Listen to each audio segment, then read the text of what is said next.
তারেক রহমান সবার আগে কোন দেশটি সফর করবেন, অর্থাৎ প্রধানমন্ত্রী হওয়ার পর তিনি এখনো কিন্তু দেশের বাইরে যাননি। প্রধানমন্ত্রী হিসেবে তিনি প্রথম কোন দেশ সফর করবেন, কোন দেশে যাবেন? এই প্রশ্ন কি আপনার মধ্যে জেগেছে কখনো? কোন দেশকে তিনি চয়েস করতে যাচ্ছেন প্রথম সফর করা দেশ হিসাবে? শুধু তাই নয়, ভারতের সাথে বাংলাদেশের সম্পর্ক আগামী দিনে কেমন হবে, অথবা এখন কেমন চলছে, অথবা 2 বছর পর 1 বছর পর ভারতের সাথে বাংলাদেশের সম্পর্ক কেমন আছে, এই জিনিসটি বোঝার জন্য আপনি 5টি পয়েন্ট লক্ষ্য করলেই বুঝতে পারবেন সম্পর্ক এখন কেমন। অর্থাৎ এই ভিডিওটি চিরকালীন, সব সময়ের জন্য। ধরেন এখন 2026 সাল না, এখন 2028 সাল। তাহলে আমরা কি জিনিস দিয়ে বুঝে নিব ভারতের সাথে বাংলাদেশের সম্পর্ক কেমন? বাংলাদেশ কি শাহাবুদ্দিন ছুপ্পু যেভাবে শেখ হাসিনার পা খুঁজে বেড়াতো সালাম করার জন্য, ধুলি নেওয়ার জন্য, বাংলাদেশ কি ভারতের সাথে সেই রকম একটি দুর্বল, মর্যাদাহীন, নতজানু পররাষ্ট্রনীতি মেনটেন করছে, নাকি চোখে চোখ রেখে মাথা উঁচু করে মর্যাদাপূর্ণ ব্যালেন্স সম্পর্ক বজায় রাখার জন্য এগোচ্ছে? সেই জিনিসটি আমরা বুঝতে পারবো তারেক রহমানের মাথা উঁচু নাকি নাকে খত দেওয়া নীতি অবলম্বন করেছেন। 1 নাম্বার হলো, তারেক রহমান গঙ্গা নদীর পানি চুক্তি নিয়ে কোন দিকে এগোবেন। এটা কিন্তু 2026 সালেই শেষ হবে গঙ্গা চুক্তি। আপনারা জানেন প্রতি বৎসর প্রায় 700 কোটি টাকা লোকসান দিয়ে ফেনী থেকে পানি দিয়েছে ভারতকে, যেটা নিয়ে স্ট্যাটাস দিতে গিয়ে আবরার ফাহাদ জীবন হারিয়েছেন। এখন এই বছর তারেক রহমান চুক্তি নবায়নের সময় সেই শর্তগুলো পরিবর্তন করেন কিনা, নাকি শেখ হাসিনার মতো গোপনে চুক্তি করেন, এই দুটির মধ্যে বোঝা যাবে তারেক রহমানের মাথা উঁচু নাকি নাকে খত। গোপন রাখবেন নাকি চুক্তিগুলো পুনর্মূল্যায়ন করবেন? নাম্বার 1, আপনি বুঝতে পারবেন সম্পর্ক কেমন এবং পররাষ্ট্রনীতি বা কেমন, অথবা আমাদের স্টেটমেন্ট, যিনি নায়ক, রাষ্ট্রনায়ক বা প্রধানমন্ত্রী, তারই বা নীতি কতটুকু স্ট্রং। 3টাই আপনি বুঝতে পারবেন। দ্বিতীয় বিষয়টি হলো ভিসা। ভারত ভিসা নিয়ে আমাদের সাথে বহু রকম ভোগায় আমাদের জনতাকে।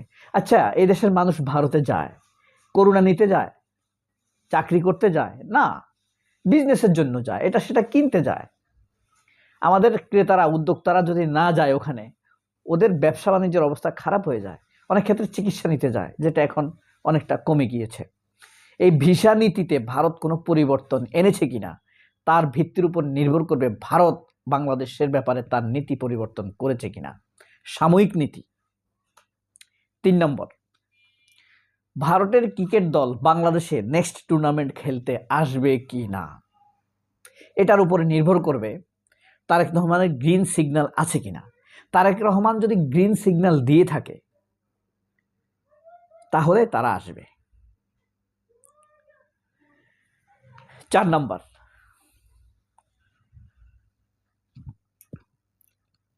কানেক্টিভিটি বাংলাদেশের সাথে, এই যে ট্রেন, মৈত্রী, বিমানের ফ্লাইট, এই কানেক্টিভিটির ব্যাপারে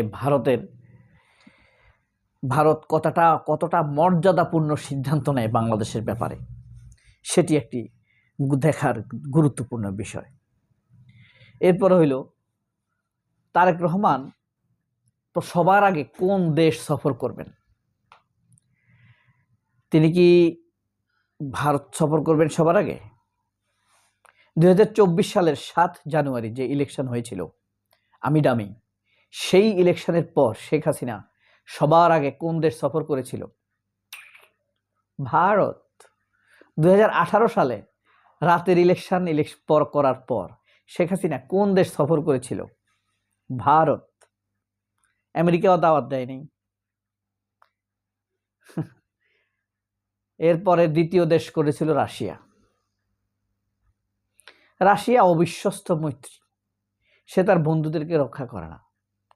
ভারতের দালালি করার চাইতে তারেক জিয়া যদি বুদ্ধিমান হয়ে আমেরিকার দালালি করুক, বেটা ছোট লোক ফকিরের দালালি করে লাভ আছে? ওই তো ভিক্ষা করে খায়, তার পিছে ঘুরে কোনো লাভ আছে? এই সব কিছু ছাপিয়ে আরেকটি ব্যাপার আছে, যে নাকি যে বিষয়টি বেস্ট ইন্ডিকেটর হিসেবে পরিগণিত হবে বাংলাদেশের সাথে ভারতের সম্পর্কের ক্ষেত্রে। সেটি হলো শেখ হাসিনার ভারতে অবস্থানের ক্ষেত্রে তারেক রহমানের ডিমান্ড কি হবে এবং সেই ব্যাপারে ভারত কি ধরনের সাড়া দেয়। অত্যন্ত গুরুত্বপূর্ণ পরিমার্জিত বিষয়, ভারতের দিক থেকে পরিমার্জনের বিষয়।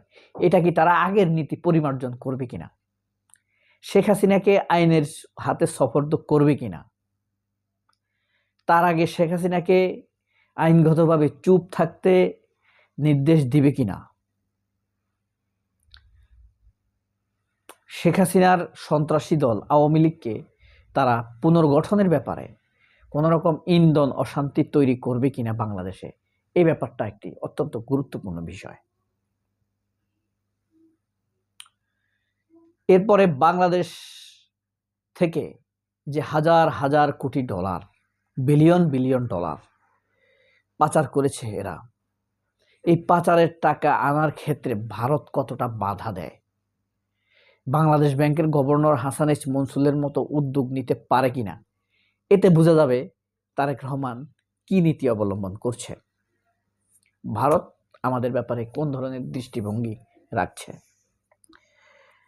তবে শেখ পরিবার বা মুজিব পরিবার সবচেয়ে বড় ধরা খেয়ে গেছে কোথায় জানেন? শেখ হাসিনা দুর্নীতিগ্রস্ত, মানবতা বিরোধী অপরাধের নির্দেশদাতা, মাস্টার ব্রেইন। এটার প্রমাণ কিভাবে বুঝবেন আপনি? এটার প্রমাণ হলো আপনার জাতিসংঘে শেখ হাসিনার ব্যাপারে তদন্ত করেছে, নাম্বার 1। হত্যার হুমকি দিয়েছে, এটার ফরেন্সিক রিপোর্ট প্রমাণ হয়েছে, নাম্বার 2। নাম্বার 3, টিউলিপের মন্ত্রিত্ব গিয়েছে এবং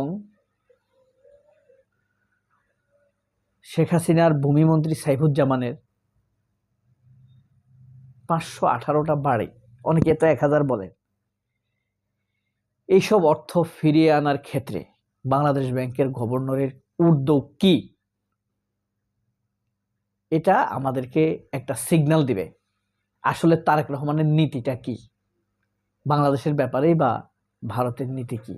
নট হজবরল, পরিষ্কার বুঝে যাবেন এই কয়েকটা বিষয়ে লক্ষ্য করলে। সবাই অনেক ভালো থাকবেন। আল্লাহ হাফেজ, আসসালামু আলাইকুম।